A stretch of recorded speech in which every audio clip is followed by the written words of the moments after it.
Pakistan music industry के मारूफ गुलकार और song writer Asim Azhar की जानिब से एक दिलचस्प वीडियो सोशल मीडिया पर शेयर की गई, जिसने उनके मद्दाहों को हंसने पर मजबूर कर दिया। पाकिस्तान नौजवान नस्ल के हर दिल अजीज गुलकार आसिम अजहर अपने मद्दाहों के साथ सोशल मीडिया अकाउंट्स के जरिए राब्ते में रहते हैं और अपने गानों और नए प्रोजेक्ट से मुतालिक मालूमात शेयर करते रहते हैं। आसिम अजहर ने इंस्टाग्राम पर हाल ही में अपनी एक दिलचस्प वीडियो शेयर करके अपने मद्दाहों के चेहरे पर मुस्कुराहट बखेर दी है। आसिम अजहर की जानिब से शेयर की गई वीडियो में देखा जा सकता है कि वो किसी शूटिंग सेट पर मौजूद हैं। उनके हमरा दीगर पाकिस्तानी शोबिज़ इंडस्ट्री के अदाकार भी नजर आ रहे हैं।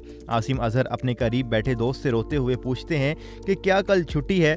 आसिम अपने सवाल का जवाब हाँ में मिलने पर गैर यकीनी और खुशी से दोबारा रोने लगते हैं कि कल उनकी छुट्टी है। आसिम अजहर की जानिब से इस दिलचस्प वीडियो पर कैप्शन भी दिया गया है, जिसमें उनका कहना है कि जब आपको कोई लंबे अरसे के बाद बताए कि कल छुट्टी है तो ऐसा होता है। आसिम अजहर की इस वीडियो पर जहां हजारों मद्दाहों की जानिब से लाइक्स और कमेंट्स आए हैं, वहीं पर पाकिस्तान शोबिज़ इंडस्ट्री की मारूफ अदाकाराओं ने भी कमेंट करते हुए आसिम अजहर की वीडियो की खूब तारीफ की है। आसिम अजहर की वीडियो पर असद सदीकी की जानिब से कमेंट करते हुए पूछा गया है कि ये वीडियो किसने बनाई, जिस पर आसिम अजहर ने कमेंट में निशानदही की कि ये वीडियो असद सदीकी ने ही बनाई और ये वीडियो बनाते हुए वो भी रो रहे थे। आसिम की वीडियो पर मजीद कमेंट्स किए गए, जिनमें ज़ारा नूर अब्बास, महरीन सईद, नादिया हुसैन, गुलकारा एनी खालिद भी शामिल हैं। नाजरीन, आसिम अजहर की सेट पर रोते हुए इस वीडियो के बारे में आप क्या राय रखते हैं, हमें बताएं कमेंट सेक्शन में।